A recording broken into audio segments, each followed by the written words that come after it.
ਅੱਜ ਮਹਿਲਾ ਦਿਵਸ ਦੇ ਮੌਕੇ 'ਤੇ ਤੁਹਾਨੂੰ ਇੱਕ ਅਜਿਹੇ ਵਿਦਿਆਰਥੀ ਦੇ ਨਾਲ ਮਿਲਾਉਣ ਜਾ ਰਹੇ ਹਾਂ, ਜਿਸ ਨੇ ਮਹਿਲਾਵਾਂ ਦੀ ਮਾਹਵਾਰੀ ਦੇ ਦੌਰਾਨ ਪਰਸਨਲ ਹਾਈਜੀਨ ਨੂੰ ਲੈ ਕੇ ਕੱਪੜੇ ਦੇ ਪੈਡ ਤਿਆਰ ਕੀਤੇ हैं। सबसे पहले मेरा माइंड में यही आया कि मेंस्ट्रुअल हाइजीन के लिए मैं काम करना चाहती हूँ और यही मेरा इंटरेस्ट था कि मैं कैसे लेडीज़ की कोई प्रॉब्लम आती है इस टाइम पे, तो उनकी ये प्रॉब्लम्स को कैसे हम सल्यूशन दे सकते हैं। तो जब मैंने जाके रिसर्च करी, गाँव में जाके रिसर्च करी, तो मुझे बहुत सारी प्रॉब्लम्स का भी पता चला। उनसे बात करके पता चला कि उनको कितनी सारी प्रॉब्लम्स फेस करनी पड़ती हैं। तो इस स्टार्टअप के ज़रिए मैंने उनको एक काम प्रोवाइड करवाने की सबसे बड़ी मेरी यही कोशिश रही कि मैं उनको अपने रिसर्च वर्क के ज़रिए उनके अर्निंग दे पाऊँ।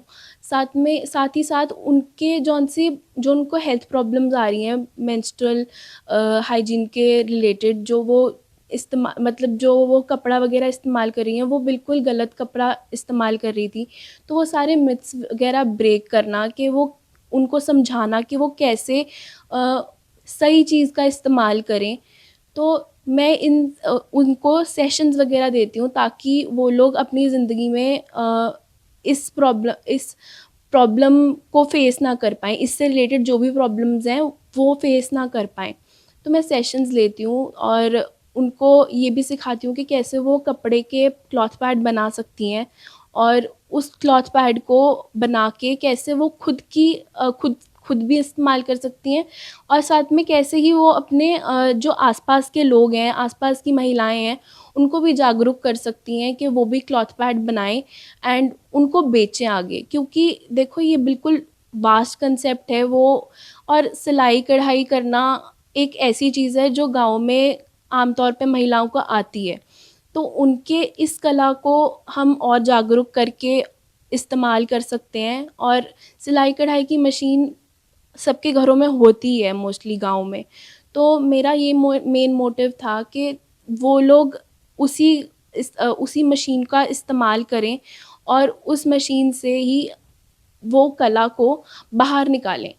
तो इसी इसी वजह से मेरा ये था कि ये जौन-सा कॉन्सेप्ट है क्लॉथ पैड बना के बेचने का, वो मैं उनको सिखाऊँ और वो और जागरूक होएँ। रिस्पॉन्स काफ़ी अच्छा आया है लोगों का, कि लोग जहाँ पे भी मैंने अभी लड़कियों को सिखाया था, वो अभी मैं उस गाँव में जाती हूँ तो वो लड़कियाँ मुझे बाय फेस बाय नेम जानती हैं, और वो लोग कहती हैं कि हमें बनाने सीखने हैं और पैड, और हम आगे बेचना भी चाहते हैं। मेंटालिटी देखो, तो बात करने से ही ठीक होती है। मतलब हम किसी की सोच को नहीं बदल सकते, सबके अपने-अपने रिलीजियस बिलीफ्स होते हैं, सबके अपने-अपने मिथ्स होते हैं माइंड के। बट ये है कि हम किसी की सोच चेंज नहीं कर सकते, हम उनको बता सकते हैं कि जो आपने सोच रखी हुई है, वो कैसे आप लोग मतलब उसके लिए हम एक साइंटिफिक रीज़न ज़रूर दे सकते हैं। मतलब जो भी धारणाएँ बनी हुई हैं इस पर्टिकुलर इश्यू को लेके, तो हमें वो गलत धारणाएँ तोड़नी चाहिए। तो हम उसके लिए क्या करते हैं, हम सेशंस कंडक्ट करते हैं, हम वो गलत धारणाएँ तोड़ते हैं, वो जितने भी मिथ्स होते हैं उनके माइंड में हम वो ब्रेक करते हैं। लड़कियों को समझाते हैं कि अपने भाइयों को जागरूक करें इस चीज़ के बारे में, ताकि क्योंकि उनके भाइयों ने भी आगे एक उनकी भी पत्नी आएगी एंड आगे उनकी भी बेटी होगी। तो वो ही अगर इस चीज़ को लेके जागरूक नहीं होंगे तो ये बिल्कुल ही गलत चीज़ होगी, क्योंकि अगर वो लोग बात नहीं करेंगे ना इस बारे में, तो महिलाएँ कहीं न कहीं अंदर ही रखेंगी वो सारी चीज़ें, वो प्रॉब्लम्स अंदर ही रह जाएँगी और वो लोग कभी भी इस बारे में बात नहीं करेंगी।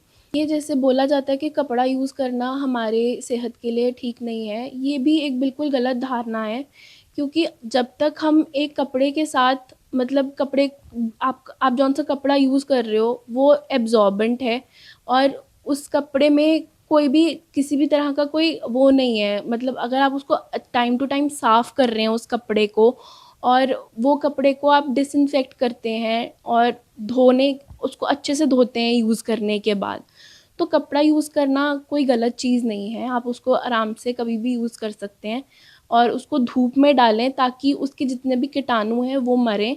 ये कपड़ा आप करीबन 4 से 5 घंटे तक यूज़ कर सकते हैं। और अगर आपका हेवी फ्लो है तो उसकी अकॉर्डिंगली आपको कपड़े का जौन-सा एब्ज़ॉर्बेंसी है वो बढ़ानी पड़ेगी। उसी तरीके से आपको अपना कपड़े का पैड बनाना पड़ेगा जिससे कि आपकी एब्ज़ॉर्बेंसी वो ठीक रहे। तो आपको अपने फ्लो के अकॉर्डिंगली आपको अपना पैड बनाना पड़ेगा, इसमें सिर्फ़ यही एक चीज़ रहती है। सैनिटरी पैड में सबसे पहली चीज़ तो ये रहती है कि वो हमारे हेल्थ के लिए काफ़ी ज़्यादा प्रॉब्लमैटिक रहता है, क्योंकि उसमें जौन सा आर्टिफ़िशियल फ्रेगनेंस यूज़ होते हैं वो हमारी बॉडी को काफ़ी डिस्कम्फ़र्ट देते हैं। जौन से भी हमारे बॉडी में कभी-कभी आप देखेंगे कि जब आप सैनिटरी पैड लगाते हैं तो आपको काफ़ी ज़्यादा इरिटेशन होती है, ईचिंग होती है। तो वो चीज़ क्यों होती है, कभी कभी कोई सोचता नहीं है, हमेशा उस प्रॉब्लम को इग्नोर कर देते हैं हम लोग कि ठीक हो जाएगी, कोई बात नहीं।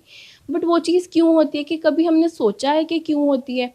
वो चीज़ इसलिए होती है क्योंकि उसमें आर्टिफ़िशियल फ्रेगनेंस यूज़ होते हैं और उस चीज़ को ब्लीच ब्लीच वाइट उस पैड को वाइट करने के लिए ब्लीच लगाया जाता है, जो काफ़ी ज़्यादा उसमें कैंसरस पदार्थ भी होते हैं जो हमारी बॉडी के लिए बिल्कुल ठीक नहीं होते। और जौन से ये सैनिटरी पैड होते हैं कपड़े के, वो हमारी बॉडी के लिए काफ़ी मतलब फ्रेंडली हैं हमारी बॉडी के लिए। मतलब ये नहीं है कि उसमें हम कोई हमारी बॉडी को कोई वो नुकसान देंगे। अगर हम वो कपड़ा साफ़-सुथरा और धो के डाल रहे हैं, तो वो कपड़ा हमें कभी नुकसान नहीं देगा। ਸੁਰਭੀ ਦੱਸਦੀ ਹੈ ਕਿ ਜਦੋਂ ਪੜ੍ਹਾਈ ਕਰ ਰਹੀ ਸੀ ਤੇ ਉਸਨੂੰ ਜਿਹੜਾ ਹੈ ਰਿਸਰਚ ਕਰਨ ਦੇ ਲਈ ਇੱਕ ਟੌਪਿਕ ਮਿਲਿਆ ਪਰਸਨਲ ਹਾਈਜੀਨ, ਜਿਸ ਉੱਤੇ ਜਦ ਉਸਨੇ ਰਿਸਰਚ ਕੀਤੀ ਤੇ ਇਹ ਪਾਇਆ ਕਿ ਜਿਹੜੇ ਸੈਨੇਟਰੀ ਪੈਡਸ ਮਹਿਲਾਵਾਂ ਇਸਤੇਮਾਲ ਕਰਦੀਆਂ ਉਹ ਕੈਂਸਰ ਜਿਹੀ ਬਿਮਾਰੀਆਂ ਮਹਿਲਾਵਾਂ ਨੂੰ ਦੇ ਸਕਦੀ ਹੈ। ਇਸ ਨੂੰ ਵੇਖਦੇ ਹੋਏ ਉਸ ਵੱਲੋਂ ਇੱਕ ਅਜਿਹੇ ਪੈਡ ਤਿਆਰ ਕੀਤੇ ਗਏ ਜਿਹੜੇ ਕਿ ਕੱਪੜੇ ਨਾਲ ਤਿਆਰ ਕੀਤੇ ਗਏ ਨੇ ਅਤੇ ਉਹ ਜਿਹੜੀ ਮਹਿਲਾਵਾਂ ਹੈ ਆਪਣੇ ਘਰ ਵਿੱਚ ਵੀ ਬਣਾ ਸਕਦੀ ਹੈ।